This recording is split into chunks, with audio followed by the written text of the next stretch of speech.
बड़ी खबर इस वक्त की मुरैना से आ रही है। जौरा में सेवा, सादगी और सद्भाव के प्रतीक डॉक्टर रण सिंह परमार भाई, जिन्होंने चंबल की माटी से उठाकर गांधीवादी विचारों की अलख को अनगिनत जीवनों तक पहुंचाया है।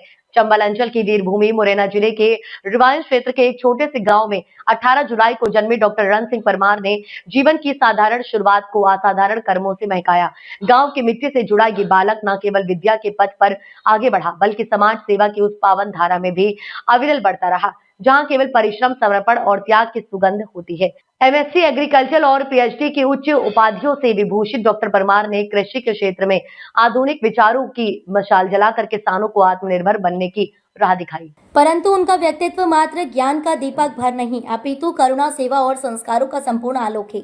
डॉक्टर परमार विख्यात गांधीवादी महात्मा गांधी सेवा आश्रम के संस्थापक डॉक्टर एसएन सुब्बा राव भाई जी के सच्चे अनुयायी रहे हैं। डॉक्टर सुब्बा राव भाई के ब्रह्मलीन होने के पश्चात भी डॉक्टर परमार ने उनके द्वारा स्थापित मूल्यों, नैतिकता और आदर्शों को जीवंत बनाए रखा है। वे आज भी उनके राष्ट्र सेवा, शांति और सद्भावना के कार्यक्रमों को उसी निष्ठा और समर्पण भाव से आगे बढ़ा रहे हैं। स्वयं डॉक्टर सुब्बा राव भाई जी द्वारा प्रारंभ की गई राष्ट्रीय युवा योजना को उन्होंने केवल एक कार्यक्रम नहीं बल्कि जीवन की साधना माना। युवक युवतियों को राष्ट्र निर्माण की पवित्र साधना में सहभागी बनाना, उनके चरित्र निर्माण की अलग जगाना और समाज को एकजुटता की डोर में बांधना, यही उनके जीवन का सतत प्रयत्न है, जिसे वे अपने समाज सेवी साथियों के संग निरंतर कुशल नेतृत्व से निभा रहे हैं। राष्ट्रीय एकता परिषद के अध्यक्ष तथा महात्मा गांधी सेवा आश्रम जौरा के सचिव के रूप में डॉक्टर परमार ने देश विदेश में भ्रमण कर गांधीवाद की उस अमर ज्योति को फैलाया जिसमें प्रेम, अहिंसा और भाईचारे का उजास है।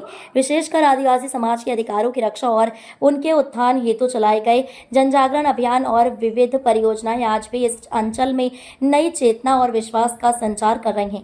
डॉक्टर परमार का संपूर्ण जीवन ये सिखाता है कि सेवा, सादगी और सत्यनिष्ठा के पथ पर चलकर एक साधारण व्यक्ति भी समाज का दीप स्तंभ बन सकता है, राष्ट्र को नई दिशा दे सकता है। आज उनके जन्मदिवस के शुभ अवसर पर हम सभी इस महान समाज सेवी कर्मयोगी को विनम्र श्रद्धा, आदर और कृतज्ञता के साथ नमन करते हैं तथा उन्हें बधाई एवं शुभकामनाएं प्रेषित कर रहे हैं, जिन्होंने अपने विचार, आचरण और कर्म से चंबल की धरती को गौरवान्वित किया और अनगिनत जीवनों को प्रेरणा दी।